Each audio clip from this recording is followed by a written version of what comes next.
Bueno, estábamos meta charla con Laura, como yo les comentaba, porque vinimos hasta acá, una vez por mes, en este ciclo de conocer un poco de adentro lo que hace el Clemente Estable y todas sus investigaciones. Acá les vamos a mostrar alguna nada más, porque son muchísimas. Y en este caso nos llamó mucho la atención esto de que era peces eléctricos.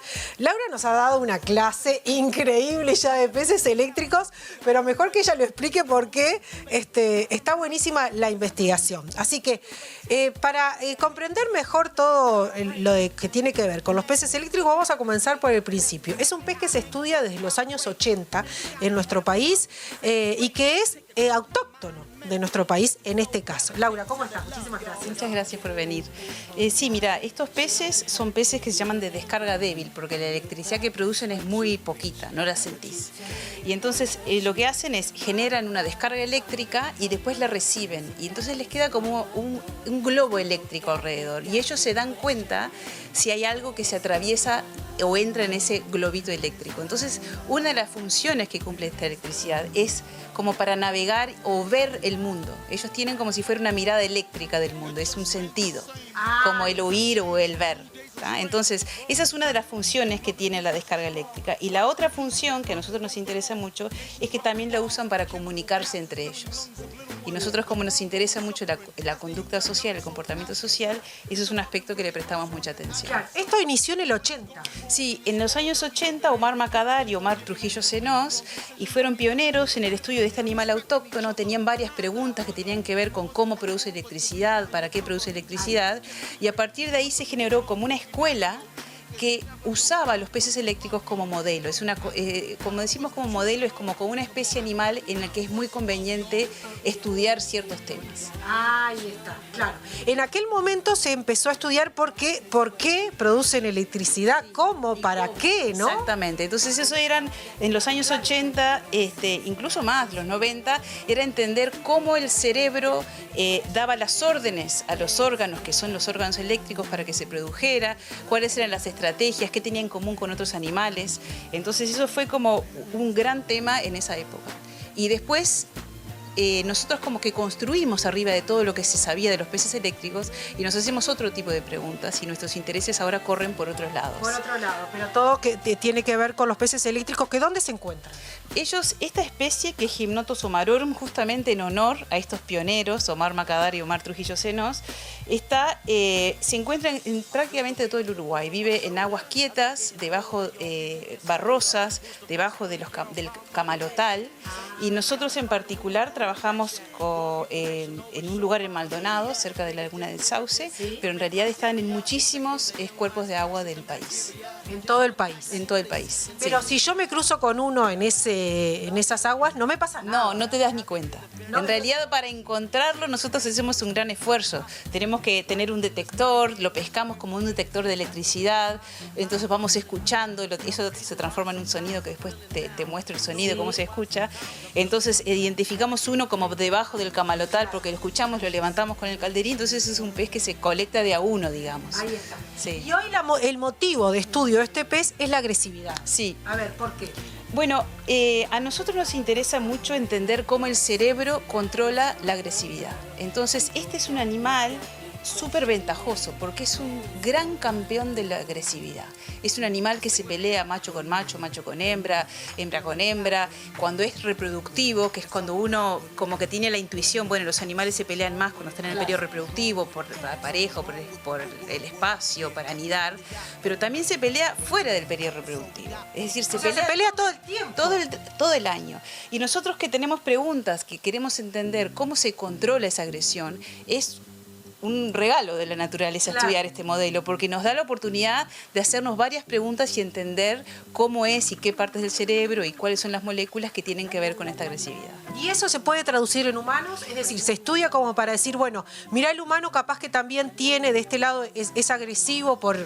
Mira, en realidad, una de las cosas que uno cuando se hace estas preguntas grandes, ¿no? Como cómo el cerebro controla la agresividad, se enfoca en una especie que es particularmente ventajosa por algo. Claro. Nosotros esas preguntas y los datos que tenemos las analizamos, por supuesto, en este animal, pero también vemos qué es lo que trasciende de esta especie, qué hay en común con aves, qué hay en común con mamíferos. Nos contactamos con colegas de otro lugar del mundo que trabajan con la agresividad, con esta particular agresividad que es como todo el tiempo, claro. Y entonces ahí también identificamos cosas comunes que hay. Ah, miren, este se controla con tales hormonas y en los aves y mamíferos también. Entonces, ahí uno construye, se va dando cuenta, hace como una gran biblioteca de conocimiento acerca de la agresividad y cómo el cerebro la controla en varios animales.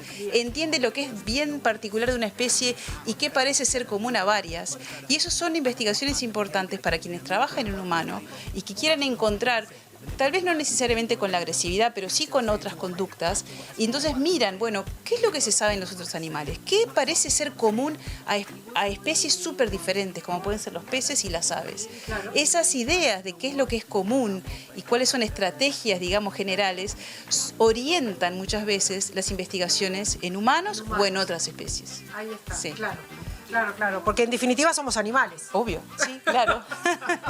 En definitiva. Bien, acá ¿qué es lo que se sabe? Porque también hay que tener todo un cuidado, como vos decías, acá se estudia, nosotros recién fuimos a otro lugar donde tenían una cantidad de estos peces que están casi en condiciones naturales, como viven ellos, y eso también se tiene todo un cuidado. Sí. Pero ¿cómo es que se estudia? ¿Ustedes que ponen este pez con otro pez en esta pecera? Bueno, está muy bien la pregunta, porque nosotros tenemos como que la pregunta, por ejemplo, que podría ser, ¿cómo fuera el periodo reproductivo cuando el animal no está reproductivo, no tiene hormonas sexuales dando vuelta por la sangre? ¿Cómo es que se regula esta agresividad? Y esa pregunta es como que tenemos varios enfoques para contestarla. Por ejemplo, una es haciendo las peleas, las conductas que se hacen en una estación experimental especial, donde el animal tiene una pecera que está dividida por una compuerta, que está filmada. Como son nocturnos, tenemos que hacer los experimentos de noche y lo hacemos con cámaras infrarrojas. Ah, porque ellos viven de noche y descansan de día. Exactamente, tienen su actividad nocturna. Entonces, eso también tiene que ver de por qué evolucionó este sentido tan particular para ver el mundo, que es el sentido eléctrico. Entonces, nosotros tenemos esos enfoques que son conductuales, les decimos, porque vemos la conducta natural del animal. A veces podemos experimentar viendo si hay tal o cual sustancia cerebral que tiene que ver con esa pelea, pero después tenemos otros enfoques que tienen que ver con analizar la cantidad de hormonas que hay en la sangre, la cantidad de hormonas que hay en el cerebro, cuáles son las neuronas que están involucradas. Cada una de esas respuestas que damos a la pregunta, que es como piezas de puzzle, son técnicas diferentes, abordajes experimentales diferentes. Vamos al campo también. ¿Cómo están distribuidos en el campo? Si son tan peleadores por su territorio, deben estar separados, pero eso lo tenemos que ir a comprobar. Vamos al campo, los identificamos, medimos las distancias. Vemos. Entonces, todo eso son como diferentes maneras de contestar la misma pregunta y que uno entonces empieza a entender la conducta natural del animal y cómo es que el cerebro la controla. Claro, pero ellos, por ejemplo, ¿se pelean de la misma especie o se pelean con otras especies? Bueno, nosotros estudiamos la agresión como una conducta que es de la misma especie. Entonces hay una comunicación entre los dos contendientes, ¿no? Eso es muy intuitivo. La agresión se da cuando dos animales de la misma especie les interesa el mismo recurso, que es limitado. Entonces se miden, se evalúan y si realmente uno percibe que tiene chances de ganar, hace el primer ataque y se da propiamente el conflicto, la pelea, la agresividad. Y después en un momento uno se rinde y deja el recurso. Y esa conducta implica comunicación entre dos animales de la misma especie. Nosotros la conocemos, esa comunicación tiene palabras eléctricas, digamos, y que entonces siempre estamos pensando, cuando pensamos en esto, en esa conducta dentro de la especie. Claro, pero este pez, ¿puede electrocutar a otro de la misma especie, de otra especie? No, es decir, la descarga de eléctrica no la usan como un arma, digamos, la usan como si fuera para ver el mundo y para comunicarse. Si se ponen con otras especies, los corren, pero no tienen el mismo idioma, como quien dice, porque son especies diferentes. Entonces, nosotros nos estamos enfocados en analizar la agresividad dentro de la especie, que entonces ahí es donde tiene toda esa riqueza, como de ese lenguaje eléctrico o de cómo se mueve, lo que sea. Claro. Bien, ahora vamos a escuchar, porque claro, esta electricidad después se traduce en sonido, ¿no? Nosotros podemos, y así los pescamos en la naturaleza, nosotros podemos transformar la descarga eléctrica en un sonido. Ahora los muestro, nosotros cuando trabajamos en el campo trabajamos con unos pequeños, como unas pequeñas radios, entonces vamos escuchando. Bien. Y se escucha así. A ver.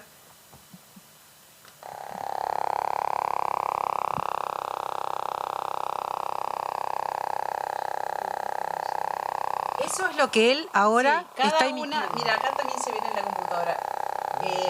Este animal descarga 30 veces por segundo, 30 descargas eléctricas por segundo. Entonces, esto es como si fuera, cada descarga es un sonidito. Y como es tanto, es como parece una moto, pero en realidad son todas estas descargas que estamos escuchando. Bien, ¿y si lo movemos? Bueno, como el animal ve el mundo cuando descarga, si uno lo perturba y se pone alerta, vamos a escuchar que aumenta la cantidad de descargas por segundo. Es decir, porque quiere ver el mundo, si quiere pensarlo así, ver el mundo con más claridad.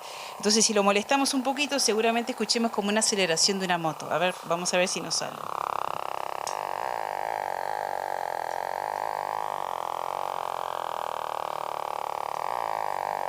Claro. Ahí se escuchó, ¿no? Claro, ahí él se pone alerta y es que descarga más para tener más claridad. Como para tener más imágenes por minuto, digamos. Es como cuando uno se imagina... ¿Te acuerdas de los bailes cuando se usaba esa luz estroboscópica? Sí. Bueno, en realidad...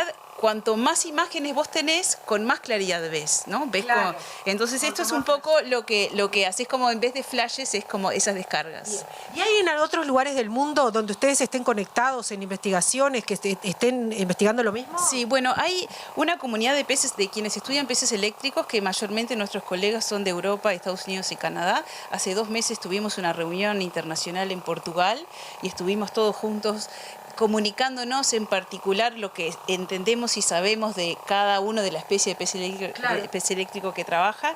Y nosotros en la ciencia en general, uno trabaja muy conectado con personas del país y con grupos de investigación de otros países con los que se comparten ideas y intereses y consejos. Ahí está. Bien, está buenísimo, ¿no? Sí, es lindo, es divertido. Es divertido, es como superarlo. Bueno, bien, entonces, Laura, muchísimas gracias, la verdad, un placer la charla, que se esté investigando esto, además después de tantos años, ¿no? Y que se construya. ¿Y cómo está Uruguay? Que eso es lo que me había quedado, con respecto, en esta investigación, con respecto a los colegas europeos o americanos. Bueno, Uruguay tiene una formación muy buena en científicos, tiene formación muy buena y nosotros tenemos en general un nivel muy bueno en ciencia. También aprovechamos, en este caso, nosotros te das cuenta que yo te dije que los colegas que estudian estos peces son de Europa, Estados Unidos, pero ellos no tienen peces desde sus lugares, porque estos son peces sudamericanos. Entonces nosotros también aprovechamos una fauna autóctona para estudiarla y eso también es una facilidad relativa que podemos tener como para aportar a nivel mundial. Sí. Gracias, Laura, un placer. Bueno, muchas gracias por venir. Por favor, muchísimas gracias a Clemente, que siempre nos recibe de maravillas. En este lugar es un placer venir y charlar y conocer algunas de las investigaciones que se están haciendo aquí en el Clemente Estable.